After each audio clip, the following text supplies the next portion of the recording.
तेरे बदलने का दुख नहीं है मुर्शद, मैं अपने एतबार पे शर्मिंदा। क्या बात है। नमस्कार दोस्तों, कैसे हो आप सब। इन दिनों स्मृति सिन्हा का अगर इंस्टाग्राम चेक किया जाए तो उस पे ऐसे ऐसे वीडियो देखने को मिल रहे हैं कि भैया उससे यही लगता है कि स्मृति सिन्हा और पवन सिंह के बीच में कुछ अच्छा नहीं चल रहा है। क्योंकि उस वीडियो में कहीं कहीं लिखती हैं नहीं भूलूंगी, कहीं लिखती हैं अपने एतबार पे शर्मिंदा हूं। तो इसके पीछे की क्या सच्चाई है समझने की कोशिश करते इस वीडियो में बने रहे लास्ट तक। बाकी चैनल को जो सब्सक्राइब कर दीजिए।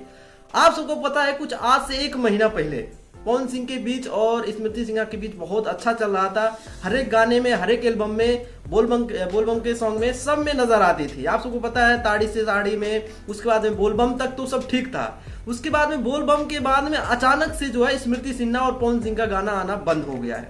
अब इसके पीछे क्या वजह हो सकती है आप लोग खुद सोचिए, कुछ दिमाग लड़ाइए।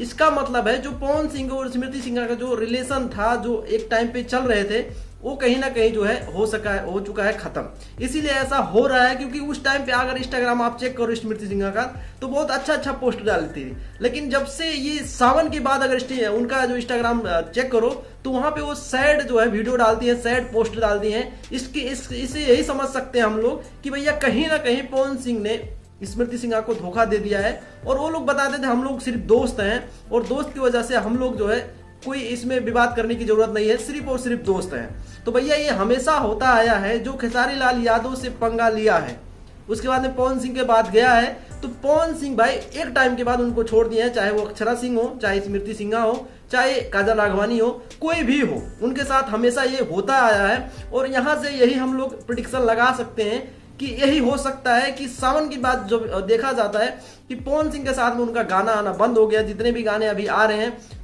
किसी में भी जो है स्मृति सिन्हा नहीं दिख रही है। नहीं तो एक टाइम पे हर एक गाने में, हर एक वीडियो में, हर एक जगह पे जो है स्मृति सिन्हा को स्टेज शो पे ले जाना, स्मृति सिन्हा को अपने बोलबम में सॉन्ग में देना, ताड़ी से साड़ी, कितने भी गाने थे, होली हो, सब गाने में स्मृति सिन्हा दिखी। लेकिन अभी के टाइम पे जो है पवन सिंह से दूर हो चुकी हैं।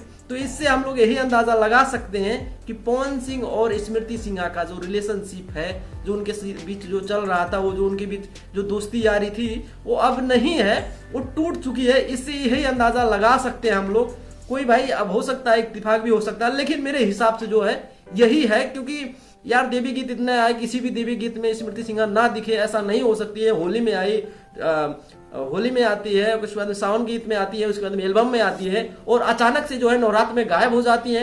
इससे यही समझ में आता है कि भैया कहीं ना कहीं कुछ गड़बड़ है, कोई फिरकी ले रहा है, यही समझ में आता है। बाकी आप सबके क्या मानना है कमेंट करके बताइए। वीडियो अच्छा लगा तो वीडियो को लाइक मारिए, चैनल को जो सब्सक्राइब करिए इस वीडियो के लिए। बाकी आज की वीडियो में इतने आए, अगले वीडियो में हम फिर मिलेंगे। तब तक के लिए नमस्ते, गुड मॉर्निंग।